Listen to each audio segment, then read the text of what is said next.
How long does it take the Earth to make one complete rotation around its axis? 24 hours or 1 day?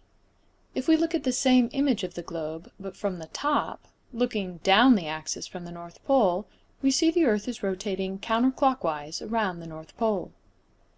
If we look more carefully at this axis of rotation, we see that it is tilted relative to Earth's orbit around the Sun.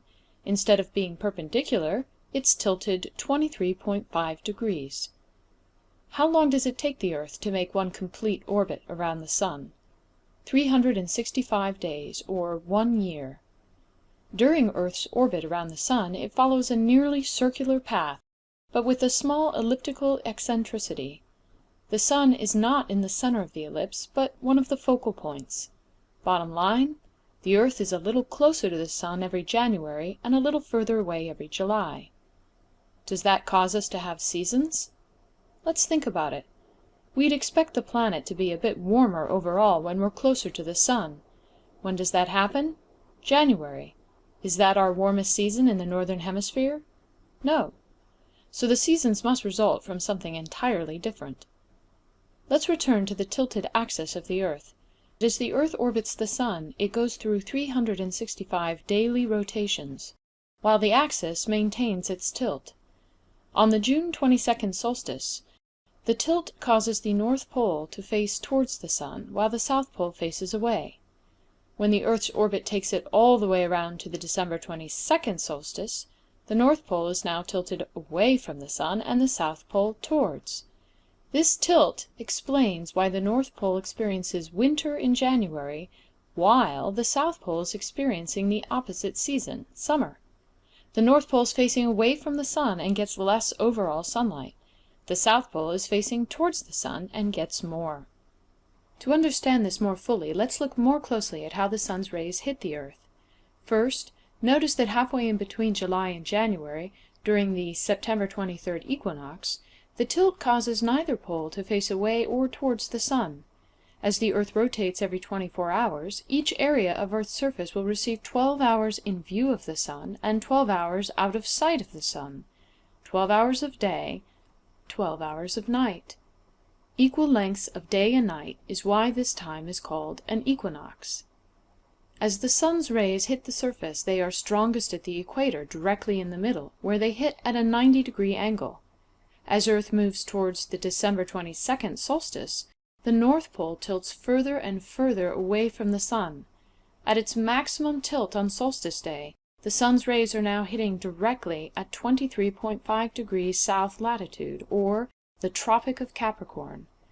Notice that every location within the Antarctic Circle at the South Pole is getting 24 hours of sunlight. As the Earth rotates, none of these locations is ever lacking in sunlight.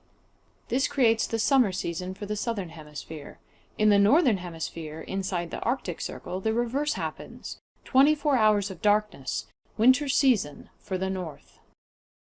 As we watch the Earth continue its orbit, the Earth's tilt again moves towards the Sun, such that when we reach the March 22nd equinox, we once again have all parts of the planet receiving equal amounts of sunlight and darkness. The equator once again receives the direct sunlight. At high noon, the Sun would be directly overhead here.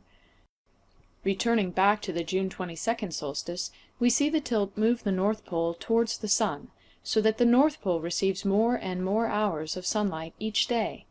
At the solstice, the northern hemisphere experiences summer.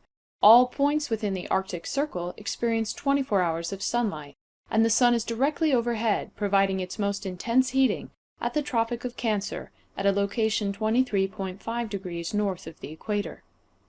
As we continue to watch this process, we can see that the southern hemisphere moves through this 1-year orbit from its winter through its spring, summer, fall, and back to winter, while the northern hemisphere experiences the opposite season.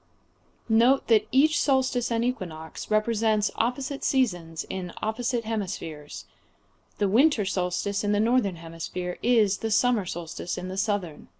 That means that sun lovers can plan trips to maximize their sun exposure, traveling to the southern hemisphere in December, January, and February, and the northern hemisphere during June, July, and August. And if you're looking for the most intense sun on the planet, be sure to travel to the equator at the equinoxes, 23.5 degrees north in June and 23.5 degrees south in December. Pause now.